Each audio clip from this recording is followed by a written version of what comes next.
স্বাগত জানাচ্ছি পূবালী ব্যাংক পিএলসির সৌজন্যে বিজনেস এক্সপ্রেসে।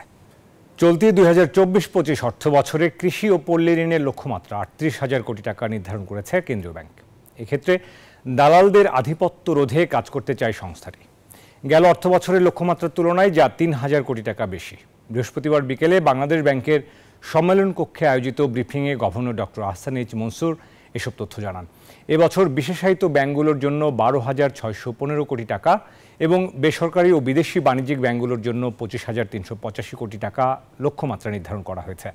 এর আগে ২০২৩-২৪ অর্থ বছরে কৃষি ঋণ বিতরণের লক্ষ্যমাত্রা ছিল ৩৫,০০০ কোটি টাকা,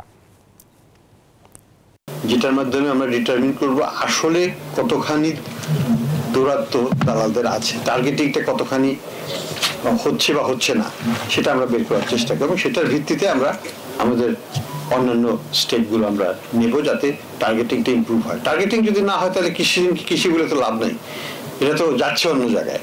কাজে এই টাকাটা আমাদের জোর অবশ্যই দিতে হবে। অন্তর্বর্তীকালীন সরকারের শ্বেতপত্র প্রণয়ন কমিটি দেশের দুর্নীতি ধরবে না, তবে আর্থিক খাতের তথ্য উপাত্ত বিশ্লেষণ এবং সংস্কার কাজকে বেগবান করতে দুর্নীতির মাত্রা তুলে ধরবে। বৃহস্পতিবার পরিকল্পনা কমিশনে প্রথম বৈঠকের পর এসব কথা জানিয়েছেন কমিটির প্রধান ডক্টর দেবপ্রিয় ভট্টাচার্য।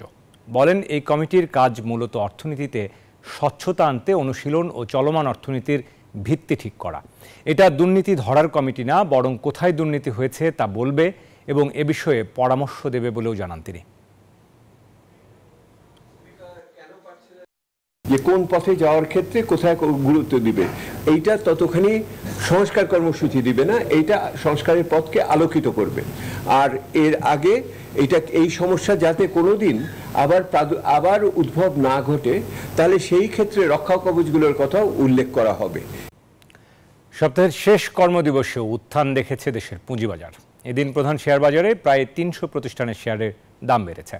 এতে বৃহস্পতিবার ঢাকা স্টক এক্সচেঞ্জের প্রধান মূল্যসূচক ডিএসইএক্স ৪৭.৭০ পয়েন্ট বেড়ে অবস্থান করে ৫,৮০৪ পয়েন্টে। দিনভর এক্সচেঞ্জটিতে ৯৬৩,২৬ টাকার শেয়ার ও ইউনিট হাতবদল হয়েছে, যা আগের কর্মদিবসের তুলনায় প্রায় ৬৫ কোটি টাকা বেশি। এদিন লেনদেনে অংশ নেওয়া কোম্পানিগুলোর মধ্যে ২৯৮টি শেয়ারের দাম বেড়েছে, কমেছে ৬৭টির, আর অপরিবর্তিত ছিল বাকি ৩২ প্রতিষ্ঠানের শেয়ার দর। অপর বাজার চট্টগ্রাম স্টক এক্সচেঞ্জের সার্বিক সূচক সিএসপিআই বৃহস্পতিবার ১১৭ পয়েন্ট বেড়েছে। লেনদেন হয়েছে ১৩,৯৬,০০,০০০ টাকার শেয়ার। চট্টগ্রামের মিরসরাইয়ে বন্যার পানি নামায় ভেসে উঠছে ভয়াবহ ক্ষতচিহ্ন। স্পষ্ট হচ্ছে ক্ষয়ক্ষতির পরিমাণ। দৃশ্যমান হচ্ছে পানির নিচে নষ্ট হয়ে যাওয়া হাজার হাজার হেক্টর জমির ফসল। মাছে ভরপুর পুকুরও এখন শূন্য। এমন ক্ষতিতে দিশেহারা চাষিরা। ক্ষতি পুষিয়ে নিতে সহায়তার আশ্বাস দিয়েছেন কৃষি ও মৎস্য কর্মকর্তারা। নয়ন বড়ুয়া জয়ের তথ্য, আবু জাবেদের ক্যামেরায় দেখুন ডেস্ক রিপোর্ট। চট্টগ্রামে মিরসরাই, হাটহাজারী ও ফটিকছড়ি এখন যেন কোনো যুদ্ধবিধ্বস্ত জনপদ। বন্যার পানি নেমে গেলেও ঘরবাড়ি নষ্ট হয়ে যাওয়ায় এখনও আশ্রয় কেন্দ্রেই থাকছেন প্রায় ১০,০০০ মানুষ।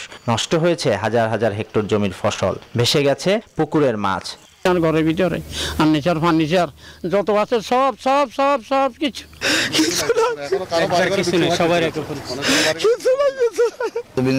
জ্বালা শান্তি রোয়া সব কিছু গেছে। এখন আর জমিনে কোনো দান লাগাবে কোনো ব্যবস্থাই নেই। এখন আমি কর্ম করতে পারি না, ছেলে মেয়ে কোথায় গেছে তাই জানি না। ক্ষতি পুষিয়ে নিতে সহায়তা করার আশ্বাস দিয়েছে স্থানীয় প্রশাসন। ১৭০ বীজ কৃষকদের দিতে পারি, তো এটা কৃষকরা উপকৃত। অথবা আমাদের সরিষার বীজ, এরপরে সরিষার বীজ, আমাদের মাসকালাই আছে বা মুগের বীজ বা ভুট্টার বীজ, এগুলো যদি কৃষকদের দিতে পারি আগাম, এতে আমরা আমাদের কিছুটা ক্ষতিটা পোষায় নিতে পারবো।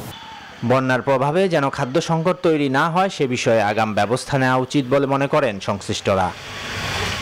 Desk report, news 24।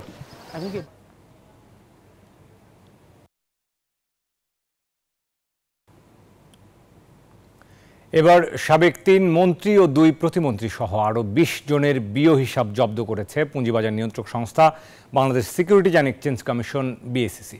Bangladesh financial intelligence unit BFIU এর নির্দেশনা অনুযায়ী তাদের বিও হিসাব জব্দ করা হয়েছে। বিএসইসি জানিয়েছে, বিও হিসাব জব্দের তালিকায় রয়েছে সাবেক স্বরাষ্ট্রমন্ত্রী আসাদুজ্জামান খান কামাল, সাবেক পররাষ্ট্রমন্ত্রী হাসান মাহমুদ, সাবেক ভূমিমন্ত্রী সাইফুজ্জামান চৌধুরী জাবেদ, সাবেক আইসিটি প্রতিমন্ত্রী জুনায়েদ আহমেদ পলক এবং সাবেক তথ্য ও সম্প্রচার প্রতিমন্ত্রী মোহাম্মদ আলী আরাফাতের নাম।